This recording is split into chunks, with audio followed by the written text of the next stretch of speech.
Dada mambo? Uko poa? Uko poa. Umeumbwa kaumbika. Si dada muumbika. Unaitwa nani? Oh, naitwa Zai. Sasa sikiza dadangu nikwambie kitu kimoja. Mimi kazangu naenda hivi na kamta wakati hapo mimi nakaa nyuma. Sawa? Mimi sijaoa. Sijaoa baba. Una mke? Sina mke kabisa. Mtoto? Kwa hiyo uko msela. Yaani msela kabisa maisha yamefikia. Sema nini? Sipoteze muda nimetokea kukuelewa. Natamani uwe mtoto wangu, uwe mama mtoto wangu, uwe mama wa familia. Uje kurekebisha mambo ya hapa na pale.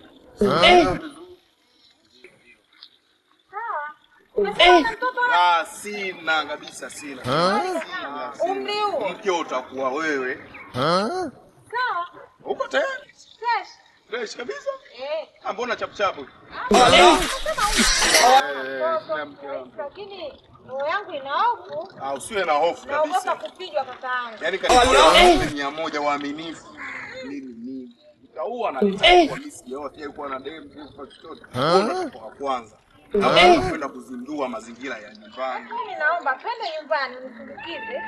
Nipeleke haya maji, alafu ukimaliza hapo unipeleke kwako nikapaone.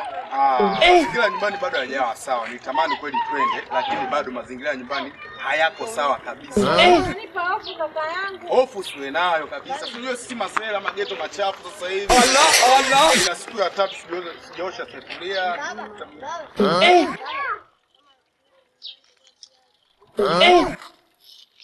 Kaka, si umesema una mtoto wewe? Allah. Huyu nani? Allah. Una mtoto wa familia nyumbani. Huyu nani? Hivi kwa nini anauma pesa? Hata haya. Allah. Vile vile. Una haya hata kidogo. Allah. Allah.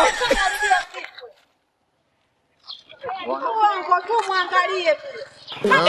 Kama kaingiliwa na ukope. Hebu nipishe mie. Allah. Allah. Unashangaa nini? Watoto siku hizi mwe na adabu. Sio mnakuja tu tunakurupuka. Twende nyumbani. Allah. Allah. Allah.